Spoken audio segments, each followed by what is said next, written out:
Les gens pensent qu'un jour, ils comprendront tout.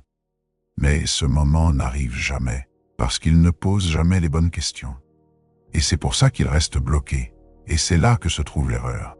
Pour comprendre pourquoi cela fonctionne, il faut d'abord oublier ce que l'on vous a toujours appris.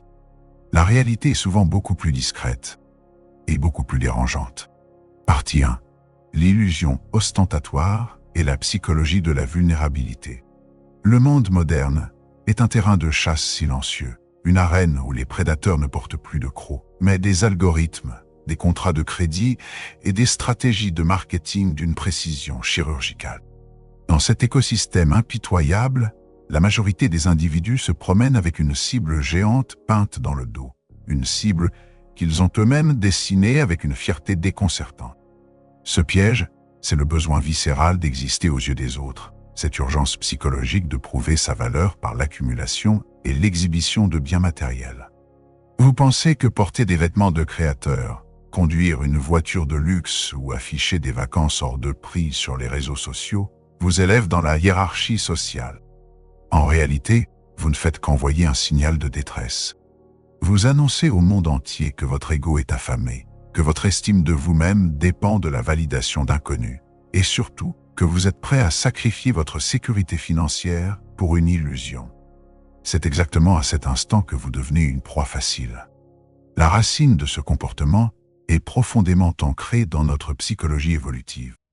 Depuis la nuit des temps, l'être humain cherche à signaler son statut au sein de la tribu pour s'assurer protection, respect et opportunité de reproduction. Le problème est que notre cerveau, forgé pour la survie dans des tribus de 100 personnes, n'est absolument pas équipé pour faire face à une société mondialisée hyperconnectée. Aujourd'hui, les signaux de statut ont été détournés par un système économique qui a compris comment pirater nos instincts les plus primaires. En vous faisant croire que votre identité se résume aux marques que vous consommez, le système vous a transformé en une marionnette prévisible. Vous n'achetez pas un objet pour son utilité, vous achetez l'émotion éphémère d'être perçu comme supérieur. Et cette faiblesse psychologique est la porte d'entrée par laquelle s'engouffrent tous ceux qui veulent s'enrichir à vos dépens. Lorsque vous choisissez de jouer au jeu du statut ostentatoire, vous vous rendez tragiquement prévisible. Et dans le monde de l'argent et du pouvoir, la prévisibilité est une faiblesse mortelle. Si je sais que votre plus grande peur est de paraître pauvre ou de rater une tendance, je peux vous vendre n'importe quoi. Je peux vous convaincre de contracter un prêt aux conditions abusives pour un véhicule qui perdra la moitié de sa valeur dès qu'il sortira du concessionnaire. Je peux vous faire payer une marge indécente pour un bout de tissu simplement parce qu'un logo y est cousu. En cherchant désespérément à fuir la médiocrité perçue de l'anonymat, vous vous enfermez dans une médiocrité bien plus pernicieuse, celle de la conformité financière. Vous devenez un pion qui finance la richesse des véritables architectes du système, ceux qui construisent les marques que vous portez pour masquer vos propres insécurités. Mais l'exploitation ne s'arrête pas aux grandes entreprises. En affichant une richesse, qu'elle soit réelle ou simulée par le crédit, vous attirez inévitablement les prédateurs sociaux pour les sensus émotionnels, les faux amis, les partenaires opportunistes et les conseillers frauduleux sont attirés par le bruit. La véritable richesse murmure, mais la pauvreté déguisée en richesse hurle. Ce tapage attire l'attention de ceux qui voient en vous une opportunité de parasitisme. Vous vous retrouvez entouré de personnes qui ne vous apprécient pas pour votre caractère, votre intégrité ou votre vision, mais pour ce que vous pouvez leur offrir ou l'image que vous projetez.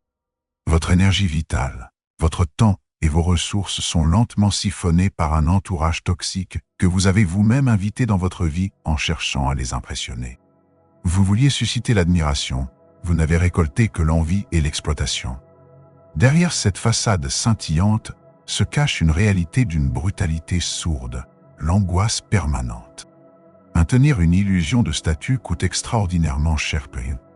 Cela demande une injection constante de capitaux, non pas pour construire un patrimoine, mais pour entretenir un décor de théâtre dont vous êtes l'acteur principal et épuisé. Chaque mois devient une course contre la montre pour couvrir les frais de cette imposture. L'anxiété vous ronge dans le silence de vos nuits, car vous savez au fond de vous que si le flux d'argent s'arrête pendant ne serait-ce que 60 jours, toute votre construction sociale s'effondrera. Le regard des autres que vous courtisiez avec tant d'efforts se transformera en mépris. Vous êtes devenu l'otage de votre propre mensonge, terrifié à l'idée que le masque tombe et que le monde découvre la vacuité de vos comptes en banque. Observez attentivement la différence de comportement entre les classes sociales. La classe moyenne inférieure et la classe moyenne supérieure dépensent la majorité de leur énergie et de leurs revenus à mimer les codes visuels du 1% des plus riches.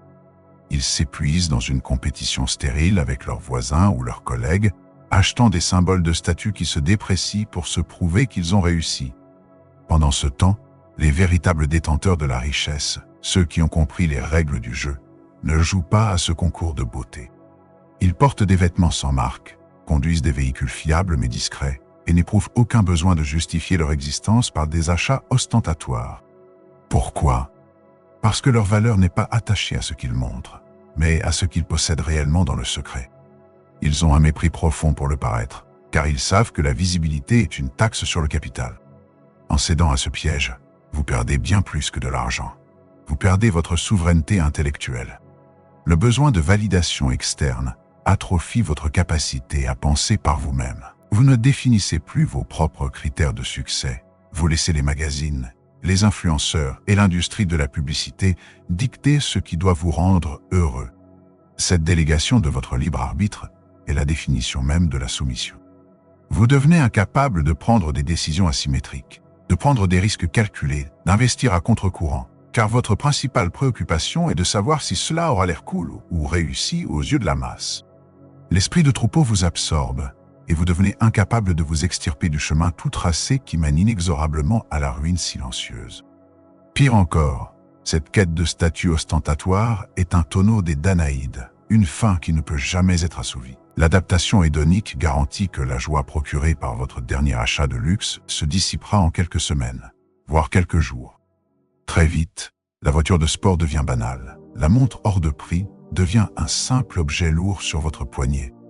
Le vide existentiel revient, plus grand et plus oppressant qu'avant. Pour le combler, il faut augmenter la dose. Il faut acheter plus cher, plus exclusif, plus voyant. C'est le cycle parfait de la dépendance, orchestré de main de maître par une société de consommation qui étudie vos faiblesses neurologiques avec des budgets qui dépassent l'imagination. Vous êtes traité comme un rat de laboratoire, appuyant frénétiquement sur un levier pour obtenir une décharge de dopamine sans voir la cage qui vous entoure. Il est impératif de comprendre que le système ne veut pas que vous soyez financièrement indépendant. Un homme libre, qui n'a besoin d'impressionner personne, ne consomme pas de manière compulsive. Il ne s'endette pas pour des frivolités. Il ne travaille pas comme un forcené dans un emploi qu'il déteste pour payer des choses dont il n'a pas besoin. Par conséquent, il n'est pas un bon rouage pour la machine. C'est pourquoi la pression sociale, les médias et la culture populaire convergent tous vers un seul message. Votre valeur dépend de votre apparence. Si vous refusez de jouer le jeu, on vous traitera de radin, de marginal, d'excentrique ou d'égoïste. Le système utilise l'ostracisme social pour amener les moutons égarés dans l'enclos de la consommation. Cédez à cette pression, et vous resterez à jamais une cible. La première étape pour cesser d'être une proie est d'une brutalité intellectuelle absolue. Il faut tuer votre ego. Vous devez accepter l'idée que ce que les autres pensent de votre niveau de vie n'a strictement aucune importance. Vous devez développer une carapace psychologique si épaisse que le jugement social glisse sur vous comme de l'eau sur la pierre.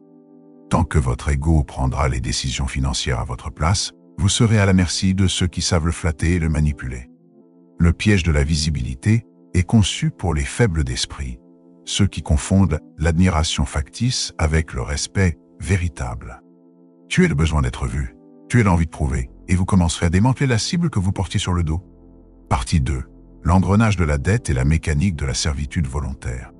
Une fois que l'ego vous a rendu vulnérable et prévisible, un second mécanisme, bien plus froid et implacable, se met en place pour refermer définitivement le piège sur vous, l'endettement pour la consommation. La dette est la chaîne invisible de l'ère moderne. Si l'esclavage physique a été aboli, l'asservissement financier, lui, n'a jamais été aussi florissant. Il a simplement été repensé, embelli et vendu sous l'étiquette de pouvoir d'achat pompon. Le système a réalisé une prouesse psychologique terrifiante en convainquant des millions de personnes que dépenser l'argent qu'elles n'ont pas encore gagné était un signe de réussite sociale.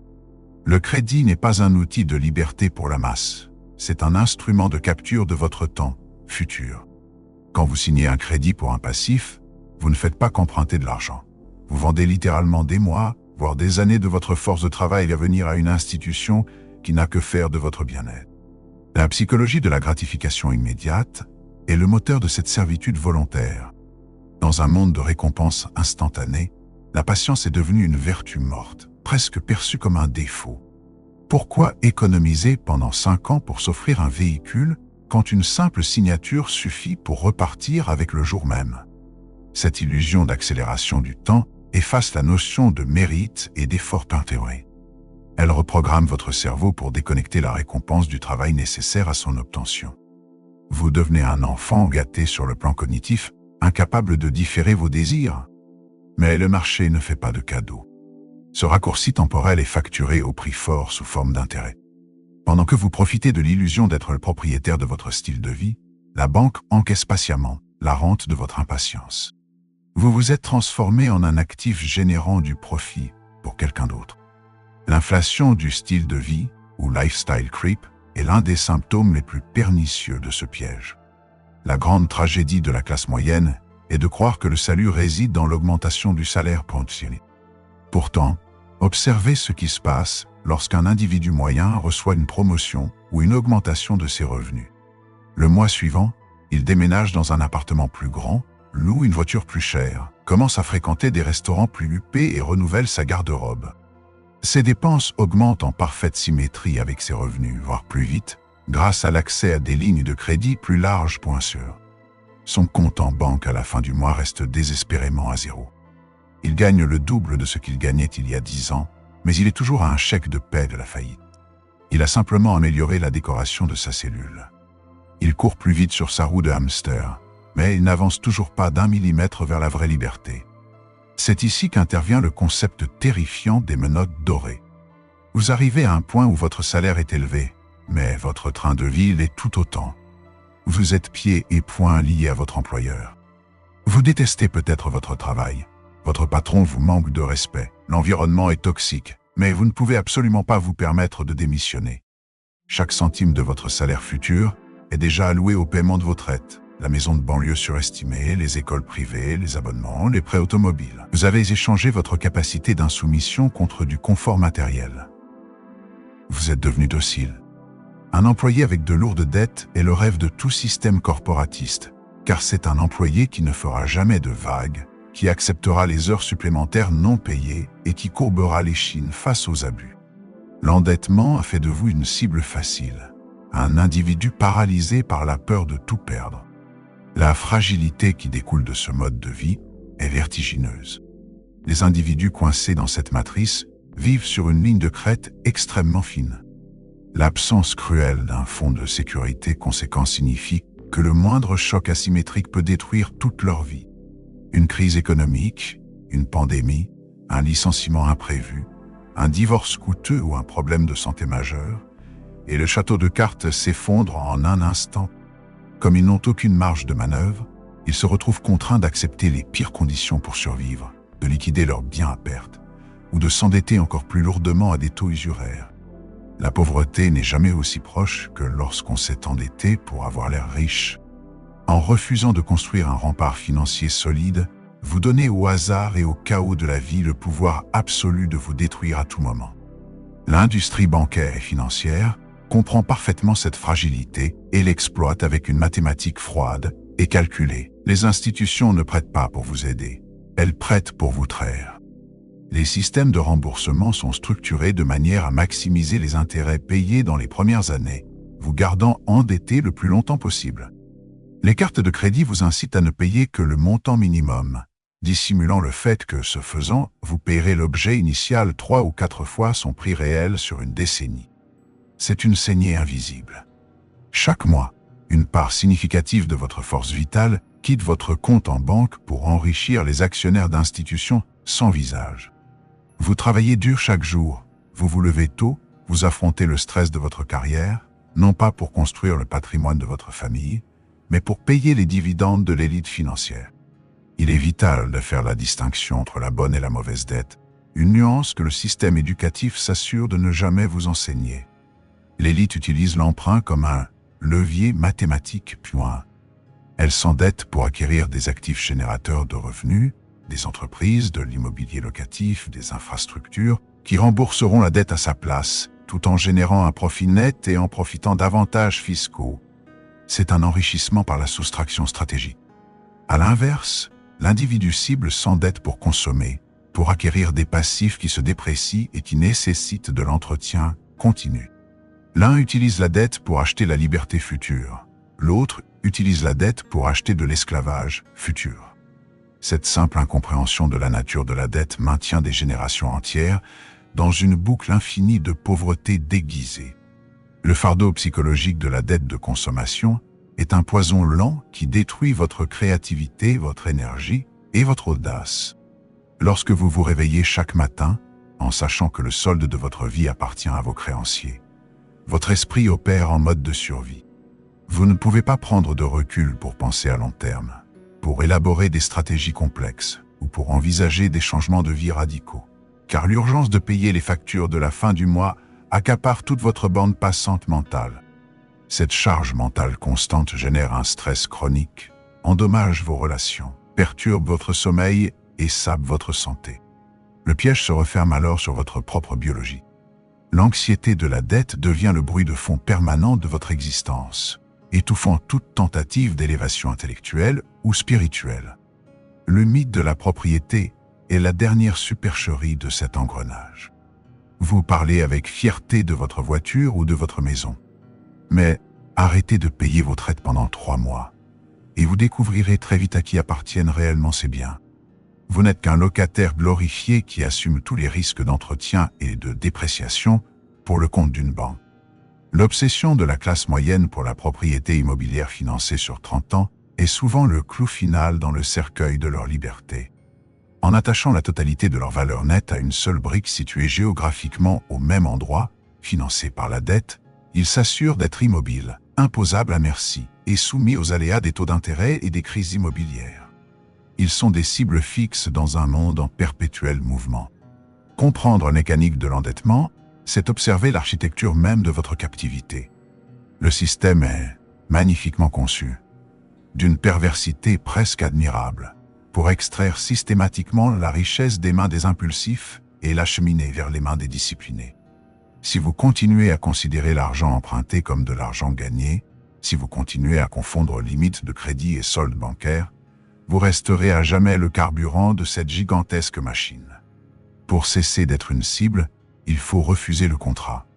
Il faut embrasser l'ascétisme financier pendant un temps, détruire de manière obsessionnelle toute dette toxique et se purger de la mentalité de la gratification instantanée. La véritable liberté a un prix, et ce prix est le renoncement total à l'illusion du crédit. Partie 3. La puissance de l'invisibilité et l'invulnérabilité financière. Le seul véritable antidote au poison de la vulnérabilité sociale et financière se trouve dans une philosophie diamétralement opposée à tout ce que la société moderne vous dicte. La richesse silencieuse. Si le besoin d'exister par le matériel vous a transformé en cible, alors le pouvoir ultime réside dans l'art de l'invisibilité. Il s'agit d'une posture psychologique et financière où vous choisissez délibérément de dissimuler votre réussite, de brouiller les pistes et de paraître totalement ordinaire aux yeux de la masse. L'invisibilité n'est pas de la honte ou de la peur, c'est une stratégie de défense de haut niveau. En disparaissant des radars de la jalousie, du marketing prédateur et des attentes sociétales, vous reprenez le contrôle absolu de votre environnement. Le sommet de la pyramide financière n'est pas de prouver que l'on est riche, c'est de jouir des avantages de la richesse sans en subir les conséquences mortifères. La première étape vers cette invulnérabilité est un détachement émotionnel brutal par rapport à l'opinion d'autrui. C'est un exercice de stoïcisme exigeant. Vous devez trouver un plaisir pervers, une satisfaction intellectuelle profonde, à être sous-estimé par ceux qui vous entourent. Quand un inconnu juge votre valeur en se basant sur le fait que vous conduisez un véhicule de plus de 10 ans ou que vous portez des vêtements neutres sans aucune étiquette visible, vous ne devez ressentir ni colère ni besoin de le corriger. Au contraire, vous devez ressentir le calme puissant de celui qui sait. Vous possédez un secret absolu, pendant que ce même inconnu est étouffé par le stress de ses crédits pour maintenir son apparence. Vos portefeuilles d'investissement travaillent pour vous pendant votre sommeil. Le véritable luxe de notre époque n'est pas le cuir pleine fleurs, c'est la paix mentale inébranlable, le fait de savoir que personne ne peut vous atteindre, car personne ne sait où frapper. Dans le silence et l'ombre, loin des réseaux sociaux et des dîners mondains, vous construisez des remparts de capitaux. Le prédateur asymétrique ne s'intéresse pas aux passifs flamboyants. Il accumule des flux de trésorerie, des actions d'entreprise solides, de l'immobilier productif et des actifs tangibles. Il comprend que la vraie richesse n'est pas un flux de revenus élevés que l'on s'empresse de dépenser, mais un mur de briques financières que l'on construit patiemment jour après jour. Chaque dollar qui n'est pas sacrifié sur l'autel de l'ego devient un soldat invisible dans votre armée personnelle. Cette armée a pour seule et unique mission de racheter votre liberté, seconde après seconde, en vous libérant de l'obligation de vendre votre temps pour survivre. L'accumulation agressive d'actifs couplée à un mode de vie frugal et secret crée un écart de richesse exponentielle que la majorité est intellectuellement incapable de comprendre. L'avantage tactique d'avoir l'air moyen est inestimable. Lorsque vous vous fondez dans la masse, vous ne déclenchez aucune réaction de défense ni aucune hostilité chez les autres moyens. Les vendeurs ne cherchent pas à gonfler leur prix en vous voyant arriver. Vos amis ne vous perçoivent pas comme une banque personnelle ou un plan de secours. Et le fisc ou les institutions de contrôle prêtent moins d'attention à une existence qui ne présente aucun signe extérieur d'ostentation. Vous opérez tel un fantôme dans la machine. Vous avez l'opportunité de nouer des relations authentiques, car vous savez que les personnes qui gravitent autour de vous ne sont pas attirées par l'éclat factice de l'argent. L'invisibilité agit comme un filtre impitoyable et incroyablement efficace contre la toxicité humaine et le parasitisme social. Au cœur de cette architecture se trouve la constitution de ce que l'on nomme le capital de liberté, souvent surnommé vulgairement, mais à juste titre, le pécule du aller au diable. C'est un montant d'argent liquide et d'actifs liquides suffisamment massifs pour constituer une armure psychologique indestructible. C'est le pouvoir absolu de dire non. Non à un patron abusif, non à une relation destructrice, non à un client toxique, non à un compromis éthique. Lorsque vous possédez ce capital de liberté et que personne ne soupçonne son existence, votre posture physique, votre ton de voix et votre manière d'appréhender les conflits changent radicalement. Vous n'agissez plus à partir d'une position de peur, d'urgence ou de manque. Vous opérez depuis une position d'abondance glaciale et de souveraineté. La société ne peut plus vous manipuler par la menace, car elle n'a plus rien à vous retirer qui puisse vous détruire. Mais cette invulnérabilité ne s'acquiert pas par des coups de chance ou des astuces miracles. Elle exige une discipline spartiate et implacable, une capacité à différer la récompense pendant des années, voire des décennies. La richesse est un sport extrêmement ennuyeux pour celui qui la construit réellement. Ce sont des milliers de décisions répétitives, monotones.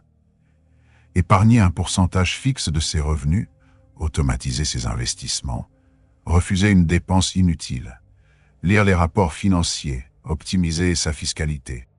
C'est la maîtrise totale de ses impulsions émotionnelles face au bruit du monde.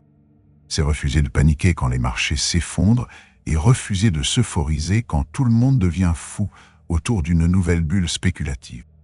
Maîtriser son argent, c'est avant tout maîtriser ses propres démons, ses propres peurs et ses propres vanités. Il vous faut opérer une mutation cognitive fondamentale, passer du statut de consommateur à celui de producteur et de propriétaire. Les masses sont conditionnées pour manger ce que l'économie leur sert pour un prix. Elles regardent le contenu, achètent les produits, utilisent les plateformes non.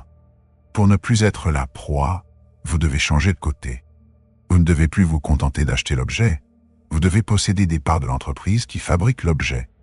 Vous devez arrêter de louer votre temps au système et commencer à concevoir des systèmes qui utilisent le temps des autres ou des machines ou du capital pour produire de la valeur en votre nom.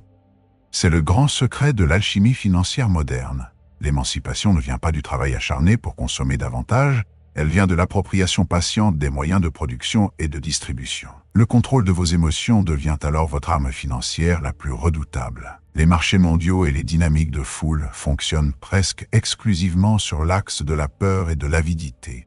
Ce sont des mécanismes conçus pour transférer la richesse des impatients vers les patients. En devenant une forteresse émotionnelle, en déconnectant votre bien-être intérieur des fluctuations externes, vous devenez immunisé contre l'ingénierie sociale qui force les masses à acheter au plus haut par peur de rater le coche et à vendre au plus bas par pure panique Votre froideur analytique devient un avantage déloyal. Pendant que le troupeau s'agite, s'angoisse et se ruine, vous observez les schémas, vous identifiez les inefficacités du marché et vous frappez avec précision, sans jamais attirer l'attention sur vos victoires. Enfin, il faut redéfinir intégralement ce qu'est le succès pour vous, en dehors du cadre imposé par la société. Le succès véritable ne se mesure pas au vrombissement d'un moteur allemand à l'adresse d'un code postal prestigieux ou à la superficialité d'une étiquette de vêtements. Le succès, le seul qui vaille véritablement dans une existence aussi courte que la nôtre, c'est la propriété totale, absolue et inconditionnelle de votre propre temps. C'est le luxe de vous réveiller le mardi matin et de décider exactement comment, où et avec qui vous allez dépenser les 24 prochaines heures. C'est le pouvoir de dormir d'un sommeil lourd et profond, libéré de l'angoisse du lendemain, sachant que vous avez construit une forteresse que la crise ne peut ébranler. C'est l'indépendance intellectuelle qui vous permet de penser hors du consensus sans craindre d'en payer le prix social ou professionnel. Le choix vous appartient désormais, dans toute sa brutalité et sa simplicité. Vous pouvez continuer à jouer le jeu absurde de la comparaison sociale, à vous endetter pour impressionner des fantômes, et à rester à jamais cette cible facile, brillante, vulnérable, attendant passivement qu'une crise économique, un employeur ou un aléa de la vienne vous dévorer. Ou bien, vous pouvez accepter de devenir l'outsider, de désactiver la cible que vous portiez sur le dos. Vous pouvez faire un pas de côté, vous extraire de la matrice de la vanité et commencer à bâtir votre empire dans le secret le plus absolu. Souvenez-vous de cette loi universelle. Le pouvoir qui s'exhibe est un pouvoir vulnérable. Le pouvoir qui se cache est un pouvoir absolu, invincible et éternel.